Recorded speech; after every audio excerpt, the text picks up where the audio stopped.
This would be great, like if there was like one of those home shows where they take Dune and they flip it or whatever. They make it up all nice and they flip it. They're like, oh, they put pretty things on the sandworms and they're like, oh, it's gorgeous. Here's a breakfast nook and a sandworm. You can use that if you want.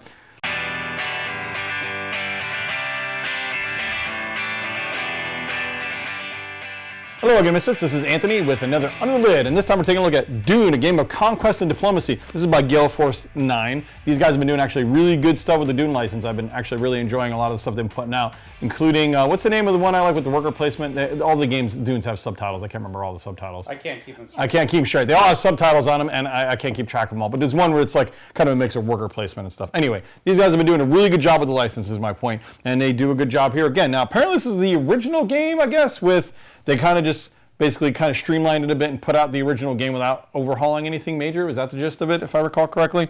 No, it's the opposite. It's the opposite. Okay. They actually overhauled this game a lot and put the original game back out, but with a lot of overhaul. See, I can't even keep track of all the Dune games. We've done quite a few Dune games. If you check out our listing of our videos, you'll see a bunch of Dune stuff, which we love Dune. So, I mean, just fine, spit out more Dune stuff. We're not going to argue.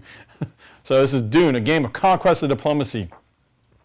Pretty straight line rulebook. They do good rulebooks, these guys. I remember reading a few of their rulebooks for some of their other games. They've been all in on the Dune, and I do dig that. Dune definitely needs as much representation as possible. It is kind of a classic. And it kind of sat around like the sleeper that it is for many years, doing nothing after the wonderful 1980-something movie where Sting wears like nothing but a leotard or something like that. Maybe his underwear. I don't remember. Anyway. That is the board you're going to be playing on. It actually does look similar to the other board from the Dune board game. Has your broken up areas, but they use kind of a different. They almost use kind of like a Google Maps image overview image. Kind of gives like a lot of texture, blurred textures and stuff, so it makes it look kind of sandy and whatnot. Hope Clouds observation. So this is the different boards for the different.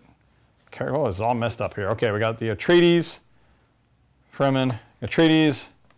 Again, it has like little catch tags on the catch lines on the other side. I must rule with Iron Claw as the hawk among lesser birds. Okay.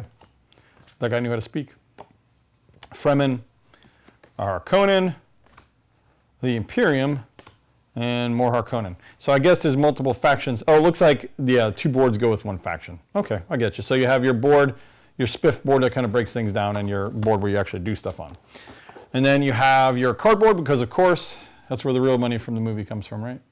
The cardboard. So you got your Atreides, you got your Fremen, you got your, is that the Spice Guild maybe?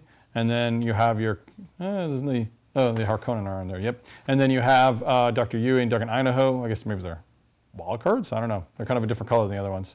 They got to be Atreides though, right? That would make sense. And then you have other components. You have a battle wheel to keep track of your stuff, the storm. Actually, this is very familiar to the original game stuff. Very, very similar stuff. I guess they overhauled it, streamlined it a bit. Is that it? Made it play quicker, perhaps? Yeah.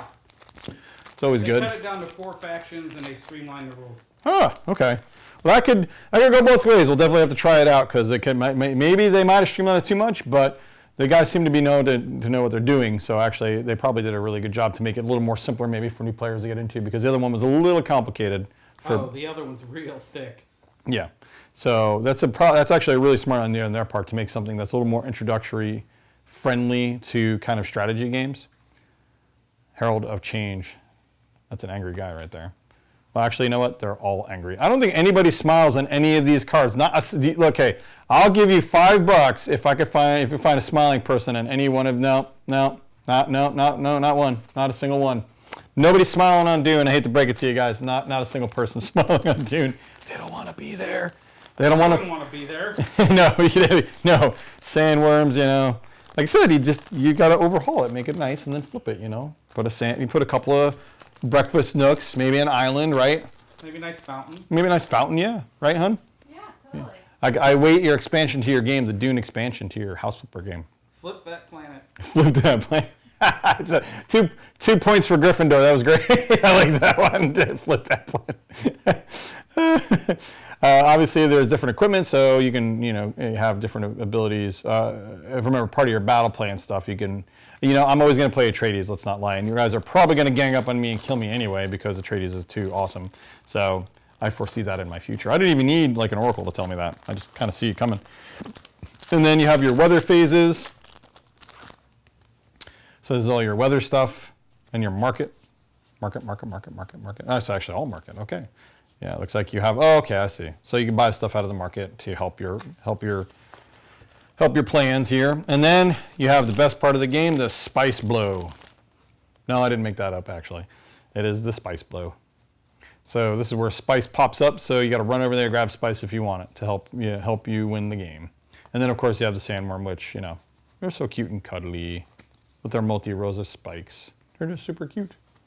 So yeah, this looks pretty cool. I kind of like it. It looks like a condensed, movie-fied version of the base Dune game. So definitely be something that'll hit our tables, and we'll try it out and see if we like it better than the base one. Hope you guys enjoyed this, especially if you're Dune fans. I would take a look at it. It looks kind of cool. The components are fairly solid, and it looks like a nice game. And again, if you played the original, you kind of owe yourself to check it out.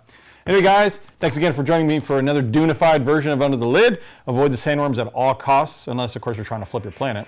Otherwise, like and subscribe. We have tons more Dune content. Check it all out, guys. If you love Dune, definitely check it out. And again, thanks again, and game on.